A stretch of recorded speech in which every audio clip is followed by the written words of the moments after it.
What's up guys? Today I thought I'd do a video on the Sig Sauer Spartan 1911.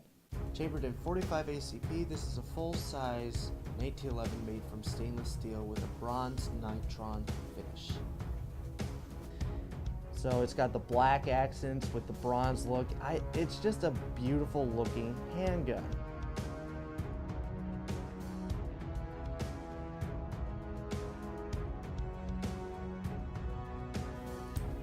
And etched in gold on the side of the slide is Malone Lave, or come and get them.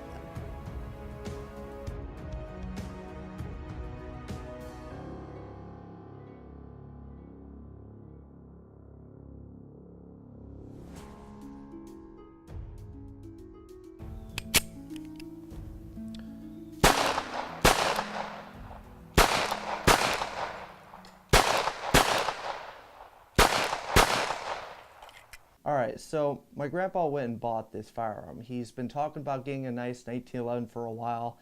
The funny part is he was kind of shying away from the $800, $900 price point, but he saw this thing and fell in love and paid, I'm going to guess, around $1,200 for this firearm.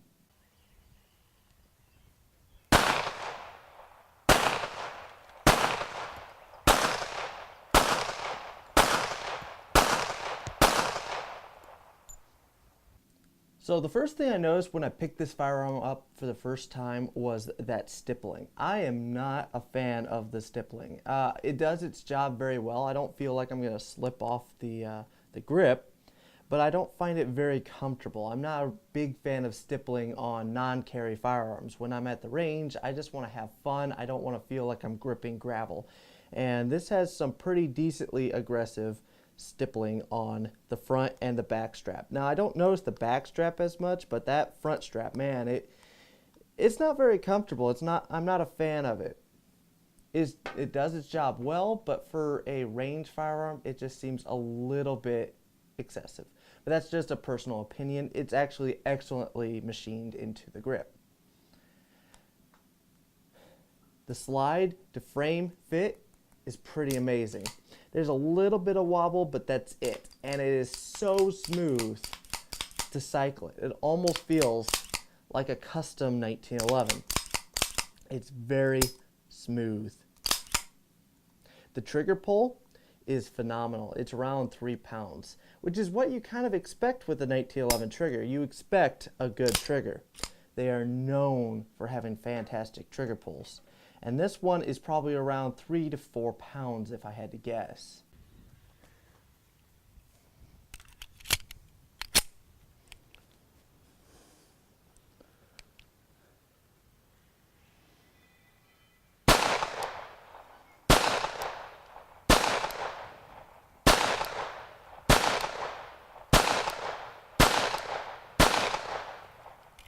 So for somebody that's not used to 1911s, gripping it with this grip safety for the first time might be a little uncomfortable. It kind of juts out right here. After you shoot the firearm, and anybody experienced with 1911s will tell you, you get used to it, and it's actually a pretty good feature to have on your gun. The safety on any 1911 is very easy to actuate. It is a little sad that it's not an ambi safety, but it is easy to use if you're right-handed. The slide release is still pretty far up there, but that's a 1911 thing. I think it should extend a little bit further back. So I noticed some of the paint is coming off the trigger and a little bit towards the front of the firearm. It's kind of scraping off, so that makes me a little bit worried about the finish, that it's going to come off over time. It's such a nice looking finish. I don't know, but it's coming off the trigger a lot worse on this side. It's scraping against the side. There's not a lot of play in the trigger, which is also, I really like that. So it could be just scraping the side of the frame and getting worn off. This is a stainless steel frame and slide.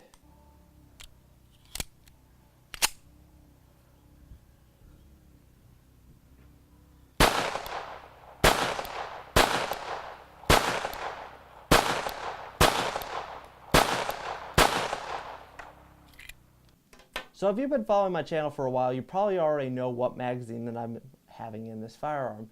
I shoot Wilson Combat magazines. Now, I did load up the magazines that come with this firearm, and they're kind of tough to load, honestly, but they function flawlessly. But I prefer Wilson Combat magazines because not only do they function flawlessly, but they're easy to load. So I really do like these magazines.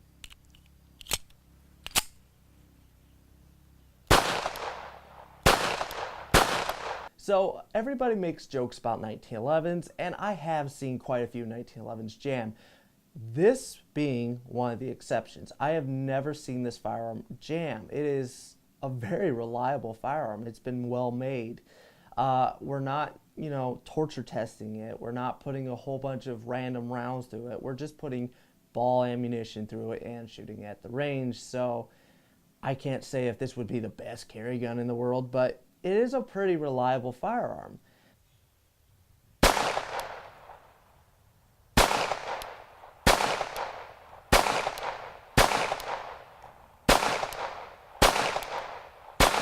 One thing I really like about Sig 1911s is they have the external extractor.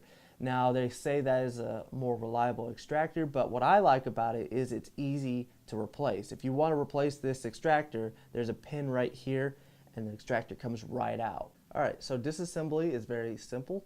There's a little plunger right here that you push in and turn.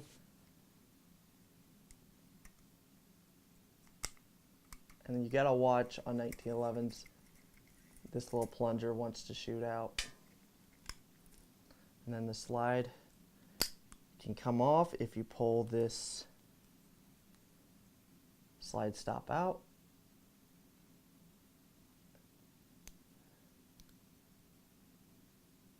If I can do it.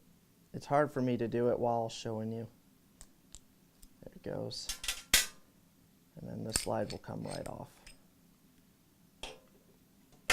And then the recoil spring, part of the guide rod, or that is the guide rod. Then you can pull the bushing out as well as the barrel. So this firearm is not only a reliable firearm, but it's an accurate one too. Off camera, I was actually shooting the center out of a target. Now, I don't know why every time I turn off the camera, I seem to do better. I don't know if it's just because I know I'm being recorded, but this firearm is a very reliable, accurate firearm.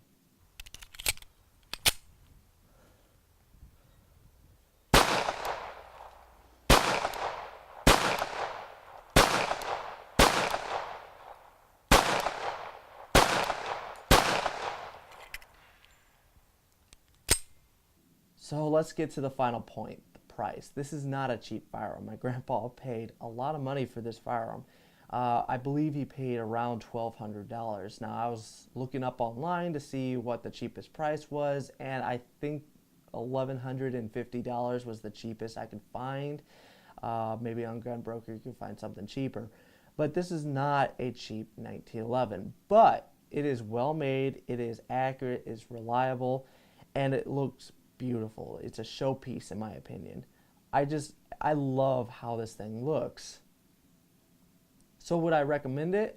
Depends on what you want it for. Do you want a beautiful 1911 that shoots reliably and accurate for the range use? Yeah, I would recommend this, but I don't know if I would recommend it for carry. I don't know how well this finish is going to hold up to holster wear or rust, and it's a nice 1911. I would hate to see this thing getting carried and watching the finish come off of it. Well, I'm kind of jealous of my grandpa because, this is just a nice looking 1911. I like that it's a little bit different than a standard 1911.